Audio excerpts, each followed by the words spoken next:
Hello and welcome to another episode of Squirtified Engineering. I'm Sprutis, and if you're new to the channel, please consider subscribing so you can stay up to date with all my different projects.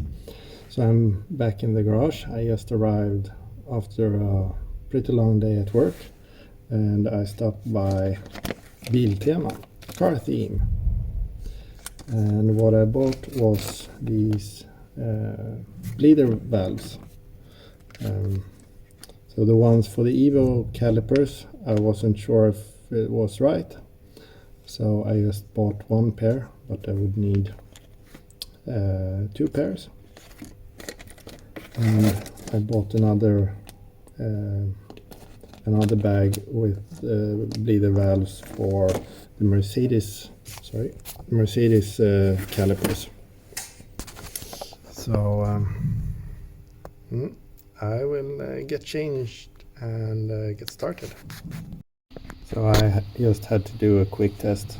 The one for the Evo calipers works, and so does the one for the Mercedes brakes. The only thing is I have a bit of paint that's making it a bit tight. So I will buy one more bag of these on Monday, so that I have these for both calipers. And yeah, now I will get changed. This is very weird, but so this one was okay yesterday, but then I made some touch-ups with another can, an older can, and then this happened. And there's also on this one, and also on this one, and also on this one. All pieces have been painted with the second can, but the pieces that have only been painted with the first can, they are okay. So I think, well, as you can see, I just put together the brake caliper temporarily, but I think I'm going to sandblast the seating surface and also here and here. It doesn't look that pretty, so in order to avoid leaks, I will use the sandblaster to clean the surfaces.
So I brought some screws to test out.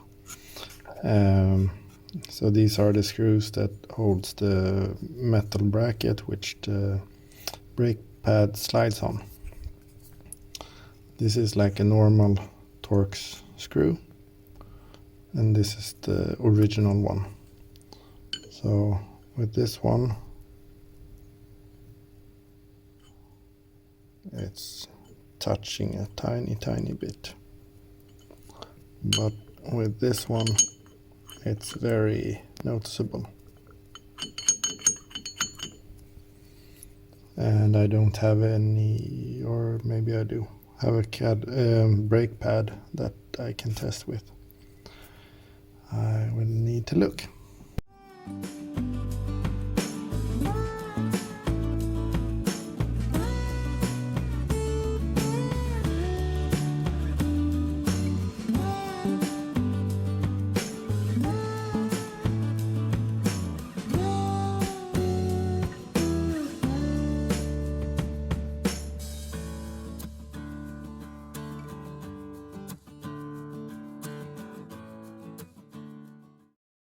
So with 2 screws, it's too narrow, so it's hard to fin this, but the brake pad can't make it through.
You just saw me clean out the surfaces which the bleeder screws will have contact with.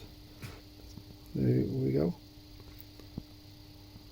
So that will be a lot better.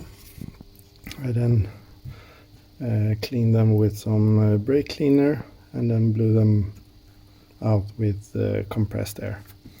And these small channels, I blew compressed air into those to make sure that all the tiny channels are clean. You also saw me sandblast the final two brackets, even though they might be stainless steel. They didn't look that nice, so I will actually paint them, which I've already told you. But now, and I also started, or I brought with me, when I took these to the sandblasting cabinet, I took a few of the screws because I would sandblast the heads. But I couldn't really see through the glass, so I need to change the protective film on the glass. And to do that, I will need to bring my second roll, which I have at home. And the clock is already 9:15 in the evening. So this is the 7th episode that I'm recording in a row. And I'm tired. I want to go home and eat. So I will save the rest for tomorrow. But let me show you what the next step is. So before I assemble these calipers, I want to make sure that all these cutouts where the screw head goes are painted. It's a bit more important on the Mercedes brakes, because I can't really get into between the head of the screw and the aluminum part. So I will make sure that I've painted that, and then they can be assembled. I will also, I think I will paint them basically like this, at least once, which I will do when I do the cutouts, because then it will be easier. When I have the calipers assembled, then I can just have them like this, sorry. And that means that this one will be fully suspended in air, or if I were to tilt it like this, then that one would go something like this. But that means that if I paint these areas and this, then that one can stay on that side without getting the cardboard box stuck to the paint. And the same with this one. If I paint these areas first, then I can have it like that. But yeah, I think I will paint everything like this at least once. I think that makes for an easier assembly. Since I couldn't see so well in the blasting cabinet, these will need to be go in for a second round, but at least I have all 8, so that's good. And so those, the screws for all the calipers, will need to be sandblasted. And then I have the front left tow hook, which I've been babbling on about several times. I still need to weld the nut to the body, and then I can remove it from the car, and then someone said can sandblast it. The only thing is, if I do some welding, then I need to stay in the garage for an hour after I finished welding. So I need to do it early in the shift. The parts that are painted flat black that now have lost the flat black, the primer is still on, so I think something is wrong with the flat black. And it's only on those parts that I painted with the second can, which is older than the first can. But I do have one can, or maybe two, that are that I bought sort of in the same area time-wise as the first can. So I think if I use those, it will be good. But I can't have flaking paint, so I need to remove it somehow, either with the Scotch-Brite pads by hand or by sandblasting and doing everything again, primer, then flat black. We will see. Yeah, so another short episode, but at least an episode, and things are progressing, so every bit counts. And the same goes for you. Every view, every subscriber, every like counts. So all of you who are subscribed, thank you very much. All of you who are watching, thank you very much. All of you who are liking, thank you very much. And for those of you who aren't subscribed, please consider doing so. It will help me out a lot. So again, thanks for watching. Stay safe, take care, bye bye.